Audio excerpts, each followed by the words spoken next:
correction tape niya mga be. Kung sa inyo ito nabili niya. Oh, correction tape na ibang uri ng shape. Ayan siya oh. Sa isang balot na ganyan, isang set na siya.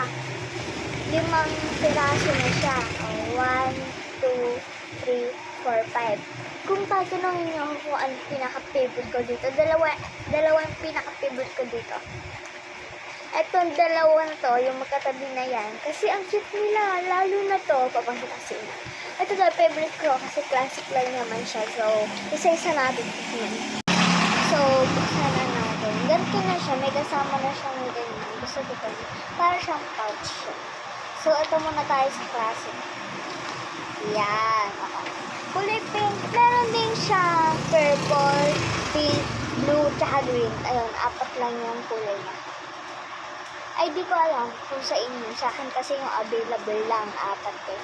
Green, blue, tsaka pink, tsaka purple. Pero pinili ko pink kasi my favorite color is pink.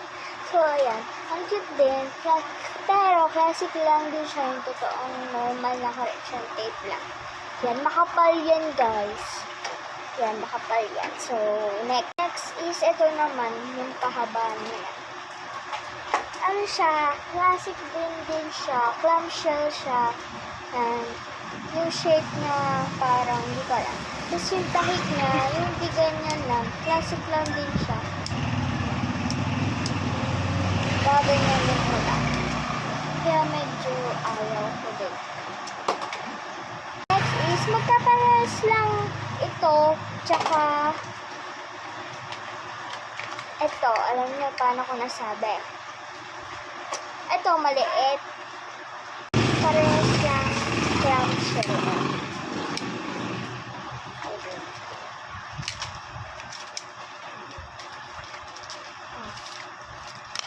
Kasi ito maliit. Next. Labas mo muna yung ano ko dito. Dito na tayo. Palit. Dito naman tayo sa sal. Ayan. Wait lang mo. Gusto na yung tayo natin. Kasi favorite ko yan. Dahil ang cute niya, B. Ang liit lang niya. Next naman, ito yung pinakagusto ko. Kasi para siyang ballpen. Oh, ipupush up mo lang siya. Oh, so, yun naman kaya ko. Bye-bye. Basta, ito na. Bye-bye.